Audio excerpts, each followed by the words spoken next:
Hari beranjak malam. Rombongan itu pun tiba dataran langit. Pangeran Langtian menyambut mereka dengan perasaan bangga dan senang karena rombongan itu mampu mendapatkan mata air Dewi Zhao Qin. Kau memang saudaraku yang sangat bisa diandalkan. Kita ke dalam dulu, aku telah mempersiapkan perjamuan kecil untukmu, ucap Pangeran Langtian. Terlihat Tin Yu hanya tersenyum dan mengikuti Pangeran Langtian menuju ke ruang perjamuan.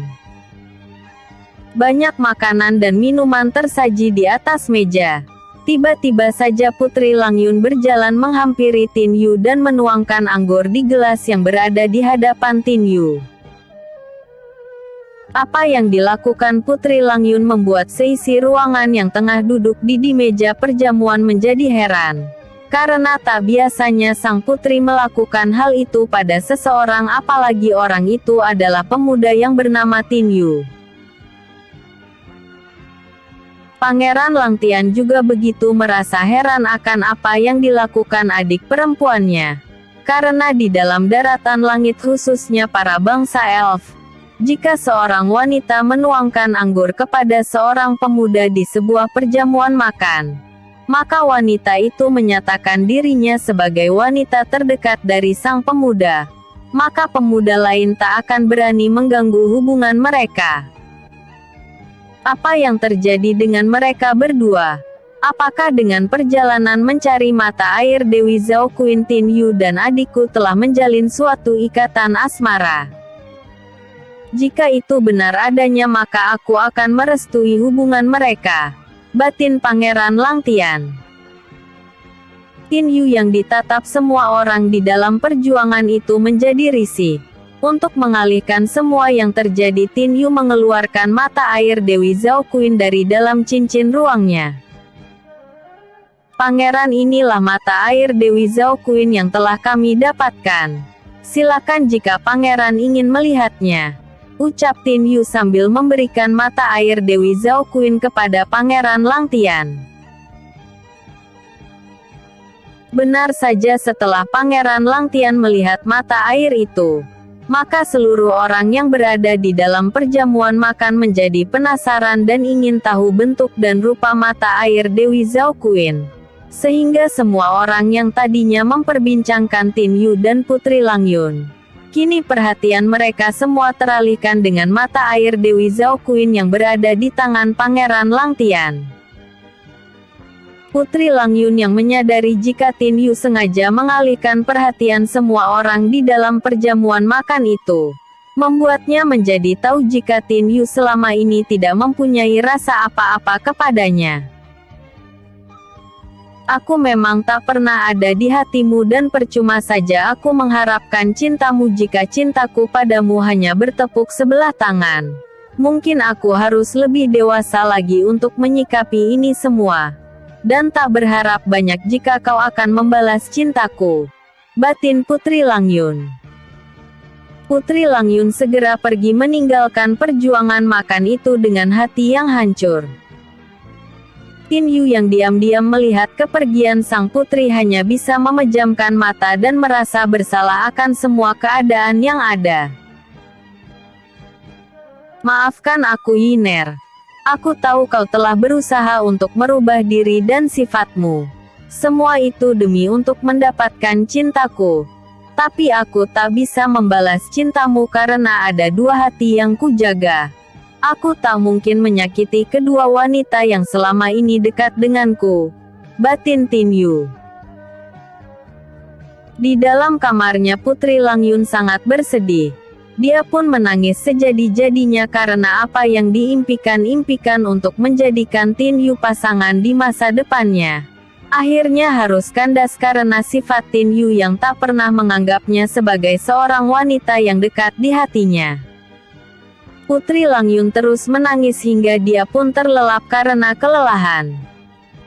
Keesokan harinya, Putri Langyun terbangun dengan mata sembab akibat terlalu lama menangis.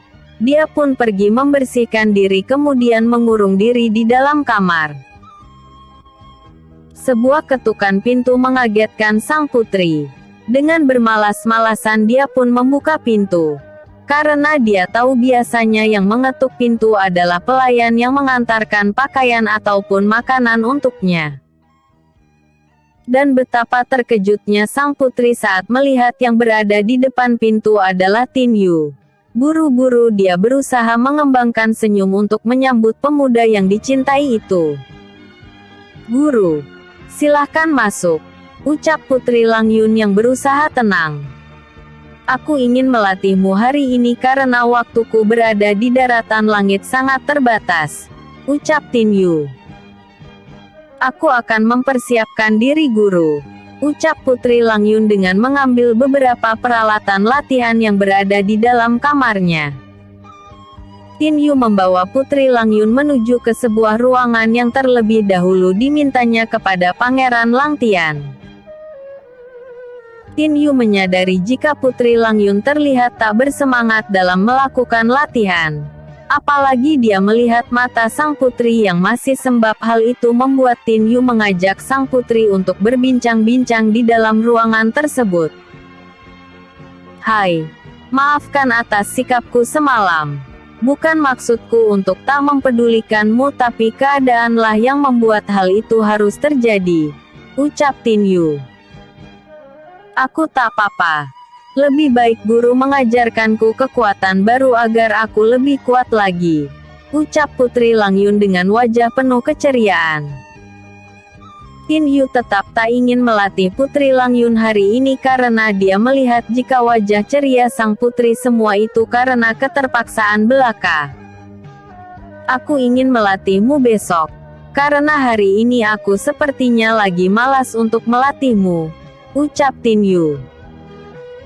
"Jika memang aku tak berlatih hari ini maka aku ingin kembali ke kamarku," ucap Putri Lang Yun sambil pergi meninggalkan Tin Yu di tempat itu. Tin Yu merasa heran. Selama menghadapi seorang wanita dia tak pernah berhasil untuk menebak hatinya, begitupun yang terjadi hari ini. Niat awalnya ingin menghibur Putri Lang Yun, kini berubah setelah sang putri pergi meninggalkannya. "Mungkin lebih baik aku membiarkannya untuk menenangkan diri terlebih dahulu. Karena besok aku akan mencoba membuka segel pada tubuhnya setelah Putri Lang Yun dapat menerobos ke tingkat ranah pembentukan tubuh surgawi," batin Tin Yu.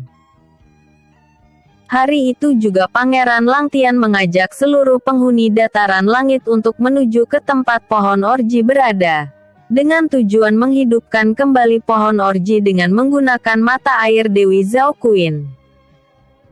Semua penghuni dataran langit berkumpul untuk menyaksikan penyiraman pohon orji dengan menggunakan setetes air dari mata air Dewi Zhao Qin. Belum sempat Pangeran Lang Tian meneteskan mata air Dewi Zhao Qin ke batang pohon orji, tiba-tiba saja terjadi serangan udara lewat kelelawar iblis yang ditunggangi para orc dari dataran awan. Seluruh penghuni dataran langit berhamburan untuk menyelamatkan diri dari serangan bola api yang menghujani mereka dari udara. Melihat keadaan itu Pangeran Lang Tian segera pergi untuk membangkitkan pasukan Phoenix yang dimilikinya. Akan tetapi Tin Yu segera menahannya. "Pangeran, biar aku yang meneteskan mata air Dewi Zhao Qin ke batang pohon orji," ucap Tin Yu. Tin Yu itu sangat berbahaya karena para pasukan terbang dataran awan tengah menguasai area sekitar pohon orji berada. "Jika kau pergi ke sana sama saja kau akan mengantarkan nyawamu," jawab Pangeran Lang Tian. "Percayalah padaku. Aku akan menghidupkan pohon orji kembali," ucap Tin Yu. Pangeran Lang Tian percaya dengan perkataan Tin Yu. Dia pun menyerahkan mata air Dewi Zhao Qin kepadanya. "Aku percayakan mata air ini padamu untuk menghidupkan pohon orji kembali. Dan aku akan membangkitkan pasukan Phoenix dalam menghadapi pasukan udara dataran awan," ucap Pangeran Lang Tian. Setelah berkata seperti itu, Pangeran Lang Tian melesat pergi meninggalkan Tin Yu menuju ke tempat di mana pasukan tempur Phoenix yang dimiliki ayahnya semasa hidup terkubur.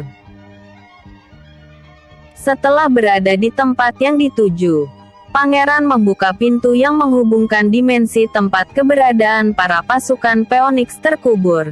Dengan memakai sayap Phoenix yang merupakan kunci dan pusaka turun-temurun dari keluarganya, Pangeran Langtian berteriak lantang. Bangkitlah pasukan Phoenix emas. Aku perintahkan untuk menghancurkan pasukan dataran awan yang menyerang ke tempat ini, teriaknya.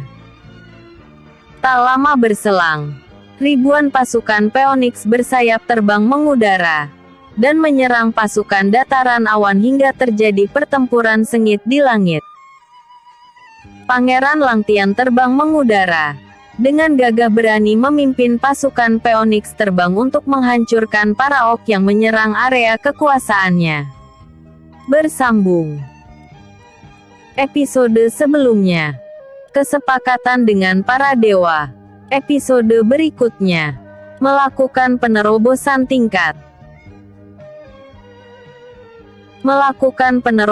tingkat. Melihat pertarungan di udara yang begitu sengit, membuat para orc lengah dan memberikan kesempatan pada Tin Yu untuk pergi ke arah pohon orji dengan leluasa. Tin Yu segera meneteskan mata air Dewi Zhao Qin ke atas batang pohon orji. Tak lama kemudian batang pohon orji yang telah lama mati, kini mengeluarkan tunas muda. Hanya sesaat dedaunan pohon mulai memenuhi ranting-ranting pohon orji, hingga pohon orji dipenuhi dedaunan yang rimbun. Pohon orji yang merupakan pelindung dataran langit, seketika itu mengeluarkan ranting-ranting yang menyerupai tali, yang melesat cepat dan mengikat para orc yang menunggangi kelelawar kastil iblis darah. Hingga semua para orc akhirnya binasa dengan cara diremukkan seluruh tubuhnya oleh tali-tali yang keluar dari dalam pohon orji.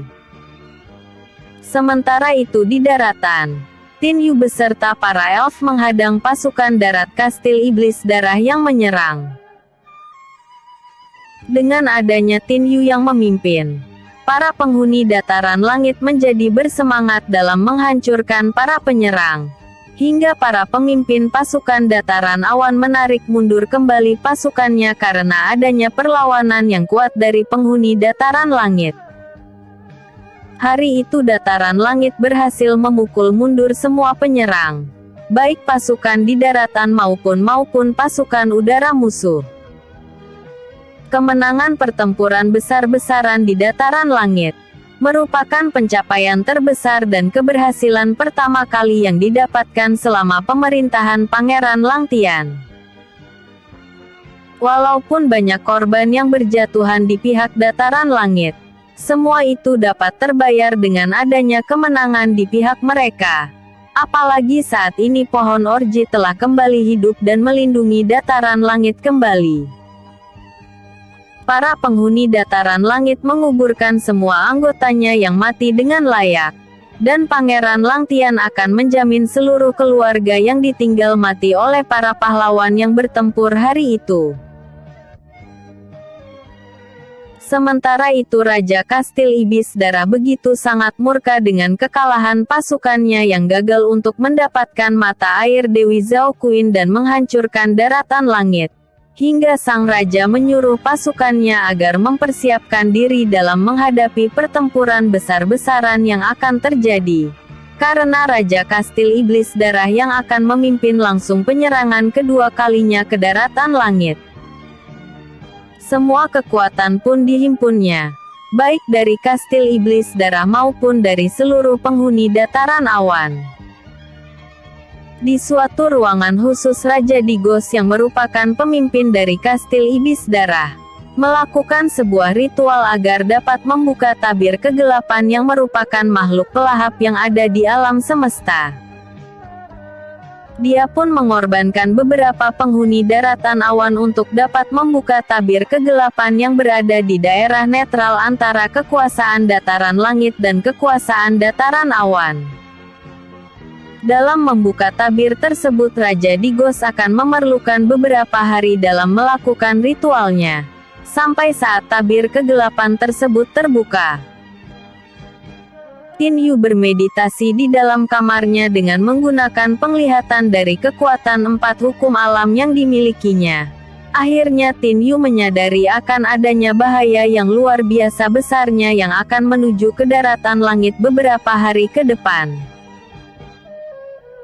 Hal itu membuat Tin Yu ingin segera membuka segel yang berada di tubuh Putri Langyun.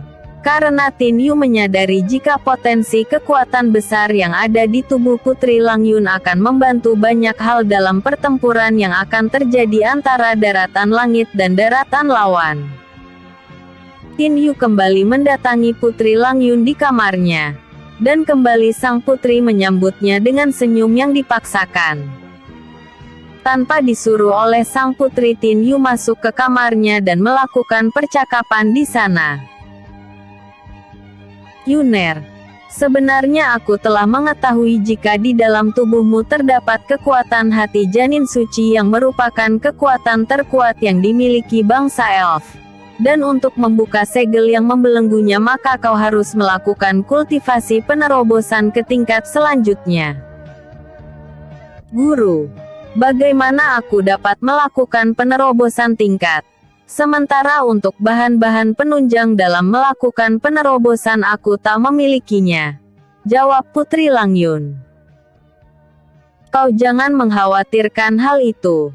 Karena aku telah mempersiapkan bahan penunjang untukmu dalam melakukan penerobosan tingkat ke ranah tingkat pembentukan tubuh surgawi," ucap Tin Yu. "Jika semua persyaratan untuk melakukan penerobosan tingkat sudah ada, maka aku akan mencoba melakukan penerobosan tingkat hari ini juga," jawab Putri Langyun. Mendengar kesanggupan sang putri, maka hari itu juga Tin Yu mempersiapkan semua perlengkapan dalam proses penerobosan ranah tingkatan sang putri. Dari tingkat surgawi menuju ke tingkat pembentukan tubuh surgawi.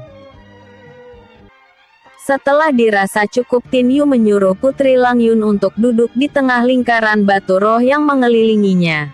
Sesaat Putri Langyun menatap Tin Yu dengan penuh arti. Kemudian dia pun duduk setengah lingkaran itu untuk melakukan kultivasi penerobosan tingkat. Sepertinya ini terlalu terburu-buru bagi sang putri dalam melakukan penerobosan tingkat. Biar bagaimanapun aku tetap harus membantunya dalam melakukan penerobosan tingkat karena aku melihat tak ada kesiapan di diri sang putri dalam melakukan penerobosan kali ini, batin Tin Yu.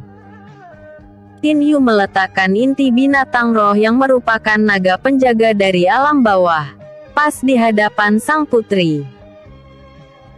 Kekuatan inti binatang roh yang merupakan inti binatang legenda surgawi kuat yang kini berada di hadapan sang putri. Seketika itu menyerap seluruh batu energi yang ada di sekitar keberadaan Putri Langyun berada. Fenomena yang terjadi membuat Tin Yu terkejut. Tiba-tiba saja peri Lilia keluar dari dalam cincin ruang Tin Yu dan mengambang di hadapannya. Tuan muda tak usah mengkhawatirkan hal itu. Batu inti roh terkuat bereaksi terhadap seluruh batu inti roh yang berada di tempat ini dengan menyerap seluruh energi murni yang berada padanya. Semua itu karena adanya kekuatan dari hati janin suci yang berada di tubuh Putri Langyun yang saat ini segelnya mulai retak. Tuan muda, sepertinya hati janin suci di tubuh Putri Langyun akan aktif bersamaan dengan penerobosan yang akan dilakukan oleh sang putri. Untuk menjaga hal buruk yang terjadi, izinkan aku untuk sedikit membantu dalam proses itu karena aku juga merupakan seorang elf walaupun aku dari ras yang bertubuh mini, ucap peri Lilia. Jika begitu, aku minta bantuanmu peri Lilia sahabatku, jawab Tin Yu. Tak lama kemudian peri Lilia melayang memutari tubuh Putri Langyun, hingga membuat energi murni yang sangat kuat yang keluar dari serbuk emas yang ditebarkan peri Lilia. Seketika itu menyeruak. Peri Lilia kemudian melesat ke arah peri Langyun. dan menaburi tubuh sang putri dengan serbuk emas sehingga tubuh Putri Langyun mengeluarkan cahaya emas dari tubuhnya. Tin Yu takjub dengan kemampuan peri Lilia dalam memberikan aura murni padat dan instan di sekitar tubuh Putri Langyun. Karena hal itu akan mempermudah Putri Langyun dalam melakukan penerobosan. Seluruh energi baik dari dalam batu inti roh naga alam bawah, maupun serbuk emas yang ada di sekitar Putri Langyun berada, seketika itu terserap masuk ke dalam tubuh Putri Langyun. Hingga tubuh sang putri bergetar hebat. Bersambung. Episode sebelumnya. Diserang. Episode berikutnya. Menerobos. Tak lama kemudian tubuh Putri Langyun seketika mengeluarkan cahaya berwarna hijau pekat, yang membuat kepanikan peri Lilia. Celaka Tuan Muda. Segel di tubuh Putri Langyun telah retak besar sebelum dia melakukan penerobosan. Itu akan berakibat buruk pada Putri Langyun. Mengapa bisa seperti itu? Tanya Tin Yu. Ini terjadi karena kesiapan Putri Langyun yang setengah-setengah dalam melakukan penerobosan, hingga membuat segel yang retak tak bisa terlindungi oleh serbuk emasku. Tuan Muda, jika ini terus berlanjut maka Putri Langyun akan segera mati, jawab peri Lilia. Aku tak akan mungkin membiarkannya mati. Aku akan membantunya dalam hal ini, batin Tin Yu. Mendengar perkataan peri Lilia, Tin Yu segera pergi ke belakang Putri Langyun kemudian memberikan kekuatan hawa murninya lewat kedua telapak tangan yang menempel di belakang Putri Langyun. Semua itu dilakukan Tin Yu untuk menekan kekuatan hati janin suci yang terus keluar dari dalam segel yang retak besar. Kekuatan ini sangat kuat. Aku akan terus menekan kekuatan ini agar tetap di dalam segel yang retak. Akan tetapi kekuatan hati janin suci malah menguras kekuatanku dengan perlawanannya. Jika terus begini malah aku yang akan terluka, batin Tin Yu. Walaupun mengetahui dia akan terluka, Tin Yu tetap membantu menekan kekuatan hati janin suci agar tetap terkunci di dalam segel yang retak besar. Karena Tin Yu tak ingin jika Putri Langyun akan mati sia-sia. Tin Yu mengeluarkan 4 hukum alam, hingga Putri Langyun berada di dalam bayangan teratai kaca yang membuat penyerapan batu inti binatang roh yang ada di hadapannya kembali terjadi. Peri Lilia yang berada di tempat itu merasa lega karena kekuatan hati janin suci berhasil ditahan oleh Tin Yu. Akan tetapi kekhawatiran peri Lilia kini beralih pada Tin Yu. Dia tahu jika Tin Yu merasakan kesakitan yang sangat luar biasa akibat kekuatannya yang semakin terkuras akibat kekuatan besar dari hati janin suci yang ingin keluar dari dalam segel. Sehingga Tin Yu sangat riskan terluka parah. Celaka. Kekuatan Tuan Muda tersisa 40%. Jika terus berlanjut hingga 0% maka Tuan Muda yang akan binasa. Kekuatan hati janin suci begitu sangat kuat. Kekuatannya mampu mengimbangi kekuatan para dewi terkuat di Nirwana, batin peri Lilia. Peri Lilia melesat ke arah Tin Yu dan berkata lewat batinnya, Tuan Muda, hentikan. Jika kau terus melakukan hal ini maka kau akan binasa, ucap peri Lilia. Peri Lilia, sahabatku. Aku tak mungkin membiarkan Putri Langyun mati. Aku pasti bisa menahan kekuatan hati janin suci hingga Putri Langyun melakukan penerobosan, jawab Tin Yu. Mendengar jawaban Tin Yu, peri Lilia segera membantu Tin Yu dengan memberikan kekuatan abadi yang berada di tubuhnya. Akan tetapi keadaan tak memihak pada peri Lilia. Tubuh Tin Yu malah menyerap semua kekuatan yang ada pada tubuhnya. Hingga peri Lilia tak sanggup untuk bertahan lagi dan dia pun berkata pada Tin Yu. Tuan Muda, aku sudah terlalu lemah. Aku akan beristirahat di dalam cincin ruang untuk memulihkan diri. Dan aku tak akan bisa membantumu lagi dalam kurun waktu yang lama. Ucap Tin Yu. Terima kasih atas bantuanmu Peri Lilia sahabatku. Dan maafkan karena aku telah membuatmu seperti ini, jawab Tin Yu. Tak usah khawatir Tuan Muda. Kekuatanku akan segera kembali setelah aku dapat memulihkan diri, ucapnya. Setelah berkata seperti itu, Peri Lilia berubah menjadi cahaya kecil kemudian masuk ke dalam cincin ruang Tin Yu. Tin Yu terus menahan kekuatan hati janin suci, hingga kekuatannya terus terkuras hingga membuat Tin Yu kembali terpuruk. Kekuatan abadi dari Peri Lilia mampu untuk menaikkan kekuatan Tin Yu hingga 70%. Akan tetapi kekuatan itu tak bertahan lama, kini kekuatan Tin Yu kembali ke 40% akibat terkuras dalam menahan kekuatan besar dari hati janin suci. Dan tiba-tiba saja Putri Langyun melakukan penerobosan ke ranah tingkat pembentukan tubuh surgawi. Hal itu membuat Tin Yu terhempas ke belakang akibat dorongan gelombang kejut dari efek penerobosan yang juga membuat hancur segel yang menyelimuti kekuatan hati janin suci. Putri Langyun seketika itu mendapatkan kekuatan hati janin suci. Tubuhnya seketika mengeluarkan aura murni yang sangat besar. Wajahnya pun seketika itu berubah menjadi cantik jelita dengan rambut panjang yang berwarna perak menghiasinya. Kulit tubuh Putri Langyun ikut berubah menjadi putih seperti pualam dengan lekuk tubuh yang sangat luar biasa indah, yang sangat diidam-idamkan semua laki-laki di semua alam. Kekuatan hati janin suci pada tubuh Putri Langyun membuatnya menjadi wanita yang sangat sempurna, dengan kewibawaan dan keanggunan yang terpancar dari wajahnya. Kekuatannya walau hanya di tingkat pembentukan tubuh surgawi, akan tetapi kekuatan hati janin suci begitu kuat dan tak terbatas yang kini dimilikinya. Sementara itu seluruh penghuni daratan langit begitu sangat terkejut dengan adanya fenomena gelombang kejut yang sangat kuat. Mereka semua merasa jika kekuatan itu berasal dari pohon orji yang hidup kembali. Lain halnya dengan Pangeran Langtian dan Tetua Sang Hao. Mereka merasakan jika gelombang kejut dengan hawa murni yang sangat kuat itu berasal dari tempat di mana Tin Yu melatih Putri Langyun. Dengan cepat Pangeran Langtian dan Tetua Sang Hao melesat cepat menuju ke tempat itu.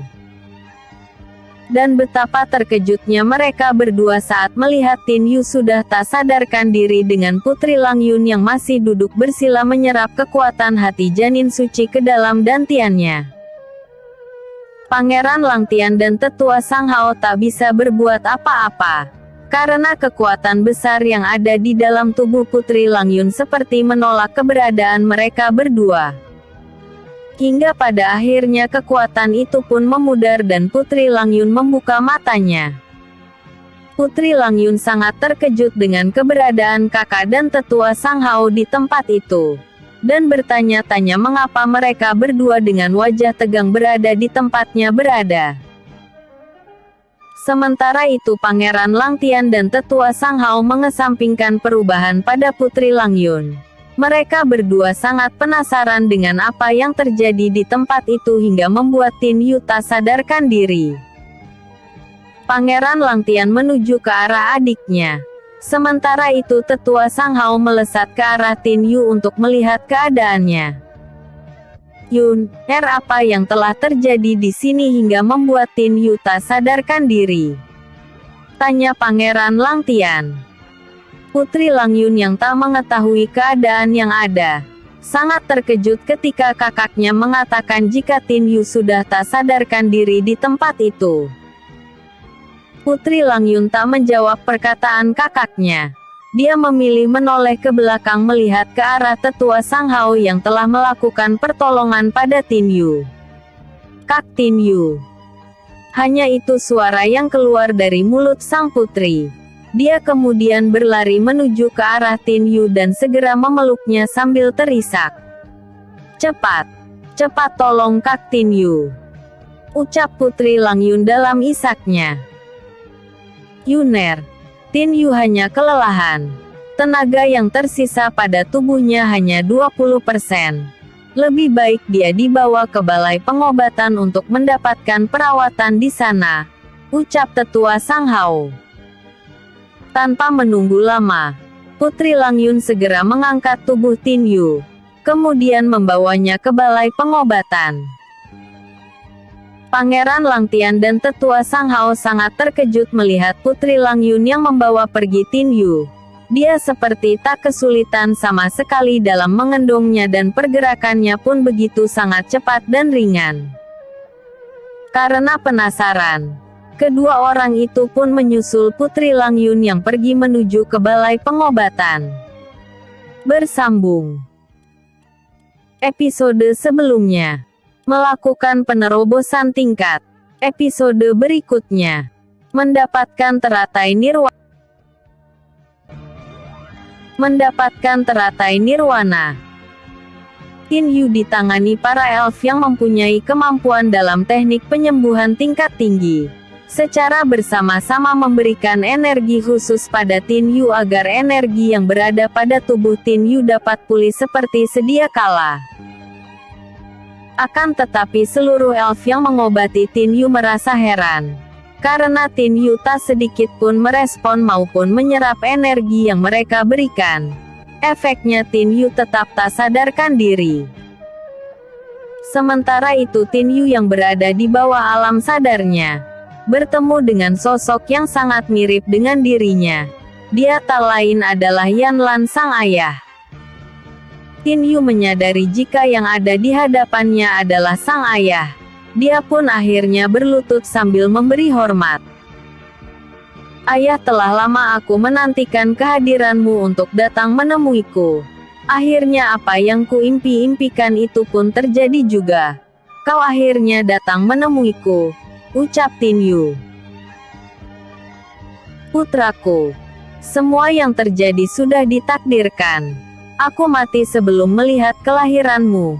Tubuh dan rohku sebenarnya telah sirna akan tetapi aku belum dapat pergi dengan tenang sebelum aku memberikan bunga teratai nirwana padamu, ucap Yan Lan. Maksud ayah? Tanya Tin Yu. Bunga teratai nirwana adalah kekuatan dengan energi tanpa batas yang sanggup memberikanmu energi murni tanpa kau harus mencarinya. Kau akan dapat meningkatkan kekuatanmu lebih jauh lagi dan dapat menjadikanmu seorang penguasa sejati di semua alam. Selain itu teratai nirwana juga dapat memberikan penyembuhan kepada seseorang yang terluka parah. Walaupun orang itu sudah divonis tak dapat disembuhkan lagi.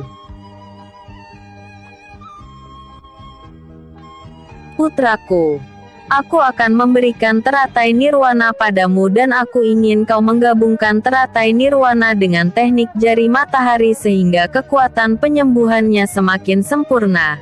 Hingga pada saat kau menyembuhkan seseorang yang sekarat kekuatan teratai nirwana tak akan melukai ranah jiwamu. Di samping itu jika kau berhasil menggabungkan teratai nirwana dengan teknik jari matahari, maka dia pun akan menjadi kekuatan penghancur tanpa batas yang akan sulit dicari tandingannya. Karena kekuatan itu sudah setara dengan kekuatan yang dimiliki dewa terkuat di nirwana.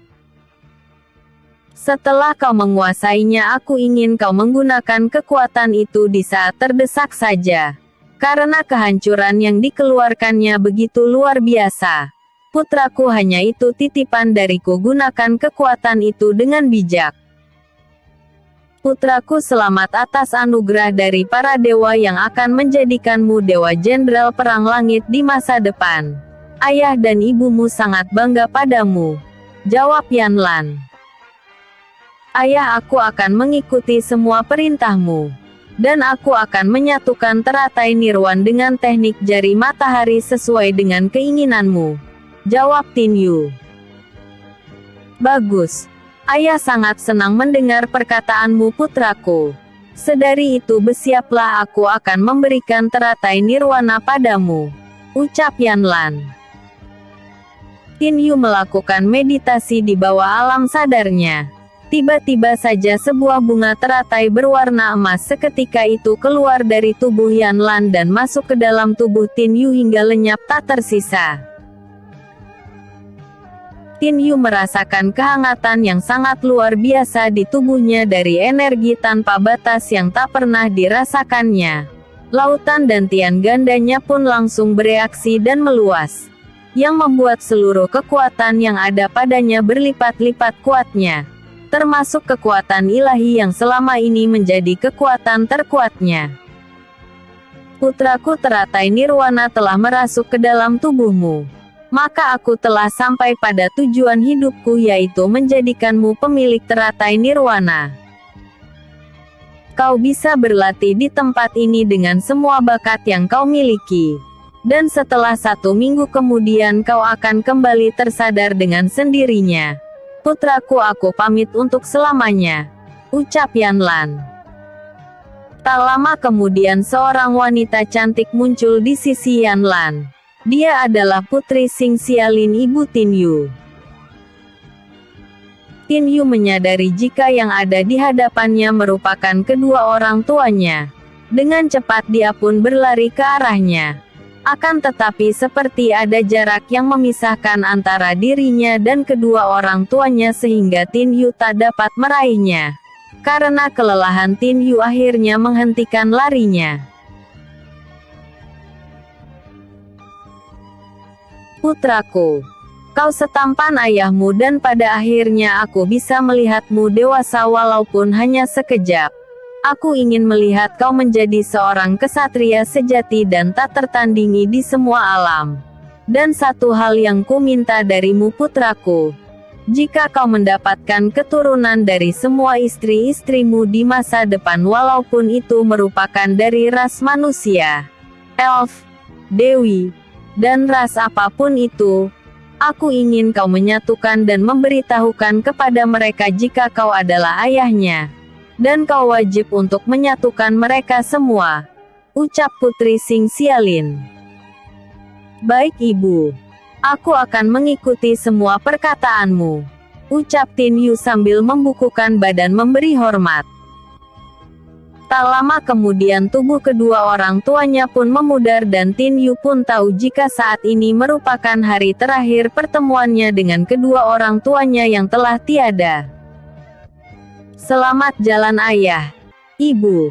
Aku pasti sangat merindukan kalian berdua, ucap Tin Yu dengan meneteskan air matanya. Setelah kepergian kedua orang tua yang sangat dicintainya itu, Tin Yu segera berkultivasi melakukan penggabungan antara teratai nirwana pemberian ayahnya dan kekuatan jari matahari yang merupakan teknik turun-temurun dari keluarganya. Tin Yu duduk bersila dan memejamkan matanya. Tiba-tiba saja bayangan teratai emas yang merupakan teratai nirwana langsung membungkus tubuhnya. Tak lama kemudian dari tubuh Tin Yu keluar cahaya putih yang menyilaukan mata sebesar bola kaki. Di samping cahaya itu muncul 12 jarum emas milik Tin Yu. Jarum-jarum itu seketika berinteraksi dengan tubuh Tin Yu hingga membuat sebuah teratai emas muncul tiba-tiba dan berusaha untuk saling mengikat satu dengan yang lainnya. Tin Yu berusaha menyatukan kekuatan besar itu dengan terus melakukan kultivasi, hingga kedua kekuatan itu perlahan-lahan saling mendekatkan diri. Sementara itu di dataran langit, Putri Lang Yun terus menemani Tin Yu. Dia selalu berada di dekat sang pemuda untuk menemaninya, dan tak pernah sedikit pun meninggalkan Tin Yu walau sesaat, kecuali sang putri pergi membersihkan diri. Telah 3 hari Tin Yu tak sadarkan diri, dan Putri Lang Yun tetap menemaninya. Di suatu malam Pangeran Lang Tian datang ke tempat Tin Yu berada. Dia sangat iba melihat adiknya yang tertidur di kursi sambil menggenggam tangan Tin Yu. Pangeran Lang Tian pun datang mendekati Putri Lang Yun dan membangunkannya. "Yuner, bangunlah," ucap Pangeran Lang Tian. Putri Lang Yun pun bangun karena mendengar panggilan sang kakak. Dia pun menatap sang kakak dengan mata yang masih terasa ngantuk. "Ada apa, Kak?" tanya sang putri. "Aku tak ingin kau sakit dengan keadaanmu yang seperti ini. Kau jangan menyiksa diri dengan menunggu Tin Yu dengan cara ini. Jika Tin Yu tahu kau terus menunggunya dengan cara seperti ini, dia pasti akan marah. Dari para elf di balai pengobatan ini aku mendengar jika kau tak menyentuh makanan sedikit pun. Apakah kau akan menyiksa dirimu terus-menerus karena tak makan?" Jawab Pangeran Langtian. "Kakak, aku tahu yang aku lakukan. Semua ini kulakukan karena aku mencintainya," ucap sang putri. "Aku telah mendengar dari tetua Sang Hao jika selama ini cintamu hanya bertepuk sebelah tangan padanya. Tin Yu tak pernah menganggapmu orang yang spesial di hatinya. Dan hubungan kalian berdua hanya sebatas guru dan murid, tidak lebih. Sadarlah adikku. Kau tak akan pernah mendapatkan cinta darinya. Cinta Tin Yu telah tertambat pada hati seorang wanita yang datang bersamanya ke alam inti Vioni ini, yang sekarang ini tengah disekap di dalam kastil iblis darah. Adik, aku inginkan kau tak mengharap cinta Tin Yu lagi. Lepaskanlah dia dengan pilihan hatinya," ucap Pangeran Langtian. "Kakak, selama orang tua kita tiada, aku selalu bersedih dan menganggap semua orang tak ada yang baik di mataku selain dirimu. Aku tak pernah ceria, dan tawaku serta senyumanku hampir tak pernah terdengar di wajahku. Dengan bersama Tin Yu aku dapat merasakan kebahagiaan. Tawa dan keceriaanku pun selalu hadir mewarnai hari-hariku. Tin Yu dapat mengajarkanku menjadi seorang wanita seutuhnya yang mampu menghargai sesama. Hingga penghuni daratan langit yang dulu membenciku karena sikapku yang semena-mena kepada mereka, kini berubah menyayangiku. Kakak, jika aku tak mendapatkan cinta Tin Yu, maka seumur hidupku aku tak akan pernah jatuh cinta lagi. Biar hatiku ini terkunci untuk lelaki manapun," jawab Putri Langyun. Bersambung. Episode sebelumnya. Menerobos. Episode berikutnya. Tumbuh benih